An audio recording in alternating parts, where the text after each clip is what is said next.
Hey, what's up, everybody? This is Erik Johnson with Thinkwell Coffee coming to you today to roast some coffee together. So, welcome. Really nice to have you here. Um, we got this roasting series that we're going to roast and set out today is to put forward some different roast profiles. We're going to look at different beans, different weights, different applications of heat. But the number one thing we're going to focus on today is the environment, okay?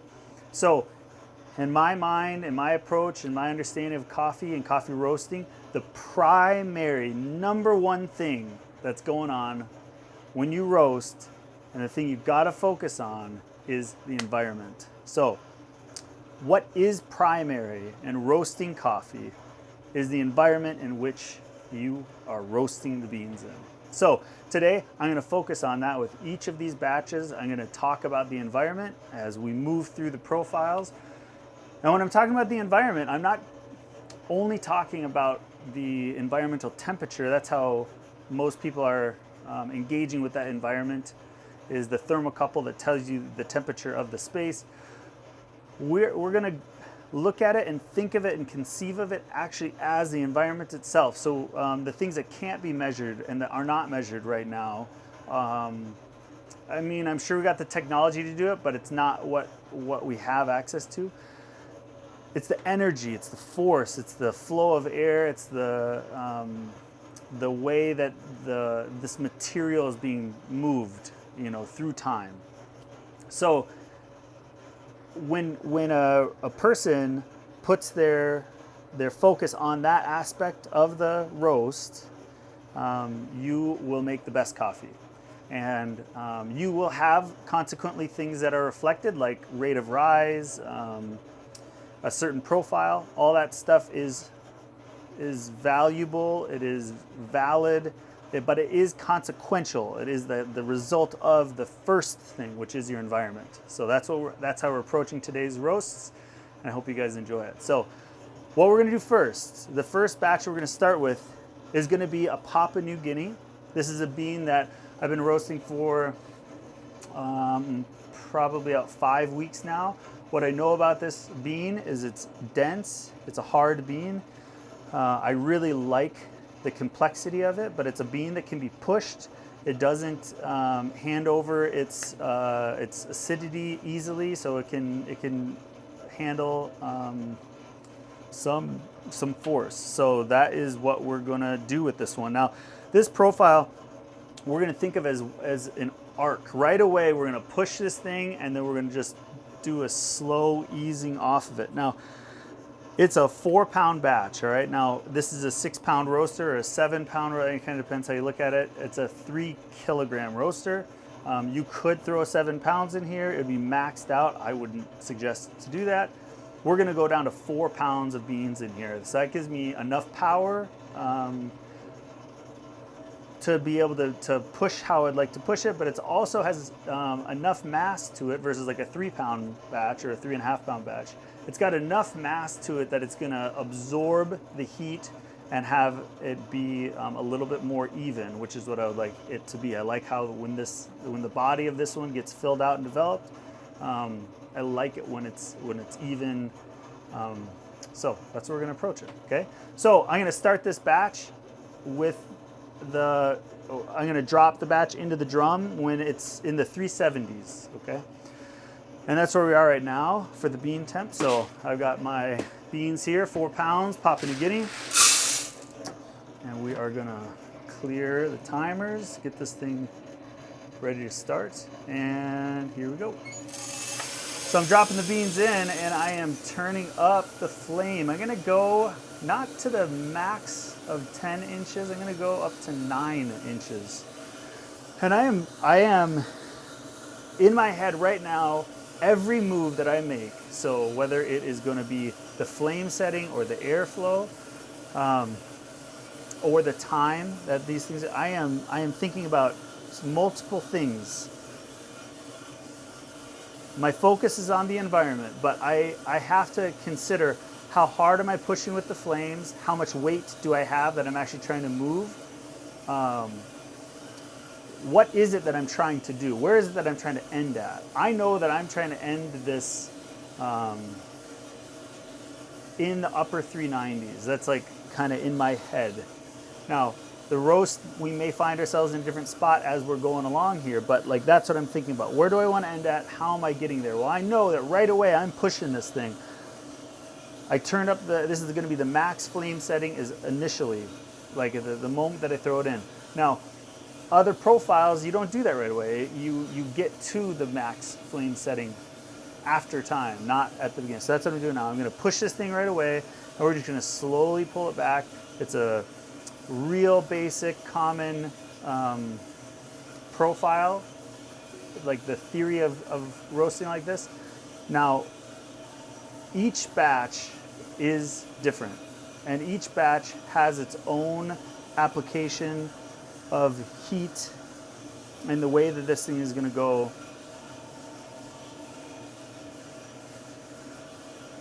So I'm checking the flame. I'm looking at our environmental temperatures here.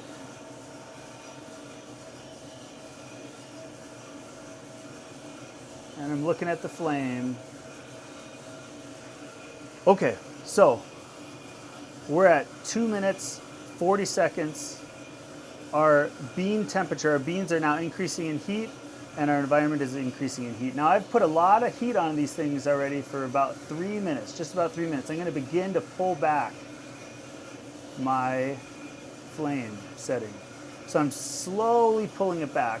I'm going to watch where this is going to. Now, I know that I am going to get the environment of this, for this batch, I'm going to get the environment up to the finish temperature that I want it to get to. So I'm going to push that environment first, and then I'm going to just be adjusting airflow and opening it, and then I'm going to let the environment drop off. Okay, and that is going to be this big push that then will arc out. The beans will go past that.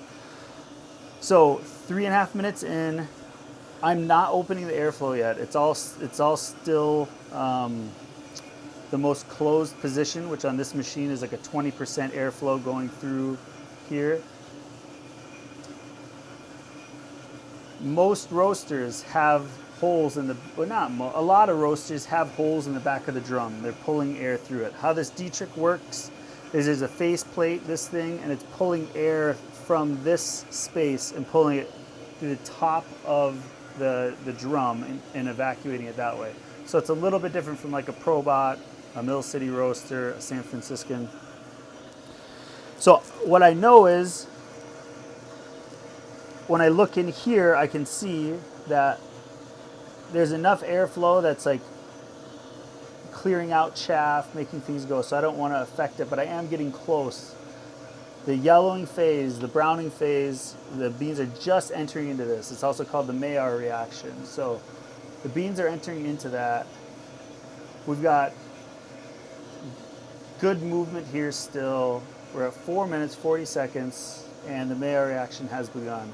So when a person thinks about roasting and thinks about the environment that it's in, these beans are in, one of the big changes is going to happen here when things are going from green to yellow. And this is the beginning of the Maillard reaction. And this is a hugely consequential phase. Like this transition, what's happening right now makes a really large difference for how these beans eventually taste in the cup, okay? So for me, I'm going, we're still pushing these beans pretty hard, but I'm not even close to my finish environmental temperature, okay? So I'm gonna leave the gas where it is. I'm gonna continue to push them, and then we're gonna let the whole thing drift down. So right now we're at 5.5 minutes. They're 100 degrees apart. My environmental temp to my bean temp, they're 100 degrees apart. That tells me something. It tells me how much headroom I have to push. It tells me how far the two differences in this drum, how close they are, how far apart they are, which equates to force and how hard are we pushing these things. So at this point, I'm going to begin to pull back my flame real nice and steady and slow. Nice and easy.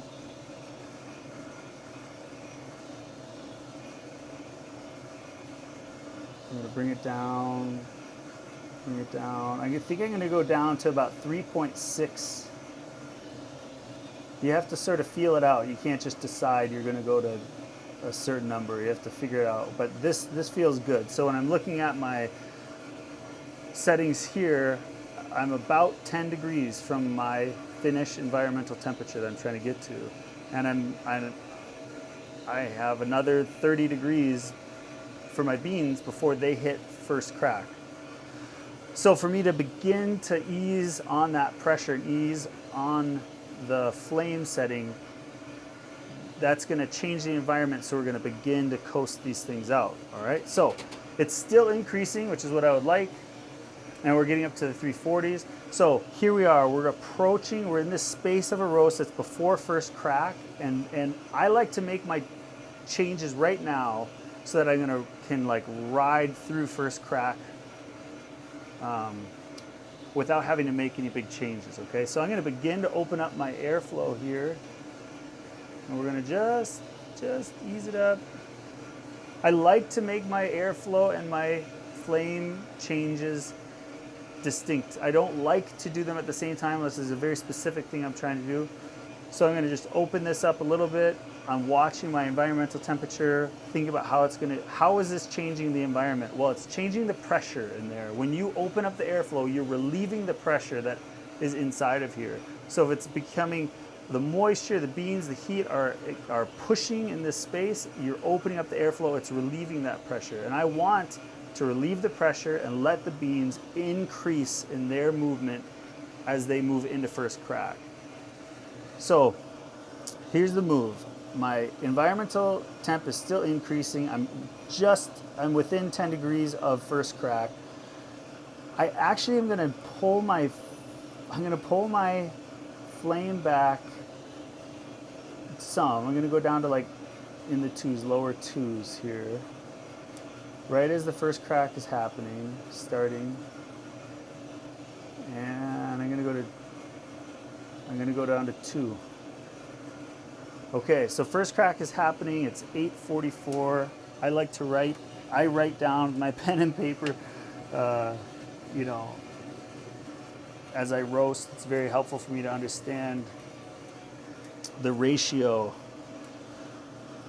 of these phases. All right, so 9 minutes. We're in first crack here. I'm about 20 degrees from where I'd like to go with the beans, and I'm gonna slowly open up the air. I know in my head 2 minutes, maybe 2.5 minutes at the most for this roast, where I'd like to drop it. So 2.5 minutes is 11.5 minutes for me to drop, and I'm wanting to get up into the 90s. So our environmental temperatures began to decrease, and we are still increasing by 1 to 3 tenths of a degree with our bean. So I'm going to open up this airflow now because we've been in development phase for about a minute, and I'm okay stretching this thing out. So I'm going to open up my airflow little by little, just kind of feeling my way through it, seeing where right there feels good. Okay, so we've opened it up, and now I'm going to begin just checking these beans. So all of the moves that I have made in this roast, all I've thought about is what is the main movement that I'm trying to do with the environment to affect the beans in such a way that I like how they taste when I drink them. I know these beans, and I know that I want to push them in a certain way, one big push and drop it off so that they taste full-bodied, fully developed, but still bright and complex, and that's what I want to do. So I had a mass of 4 pounds. All right, so here we go. I'm gonna bring the flame way down, almost killing it. Think of it as me like turning off the gas. I'm right around 2 minutes. I'm in the high 390s. I like what I'm seeing, and I'm dropping it. Okay. So 1052, 397, 431. And these beans, that felt exactly what I wanted. a good profile, just a big arc, nice steady movement, under 11 minutes for the finished roast time.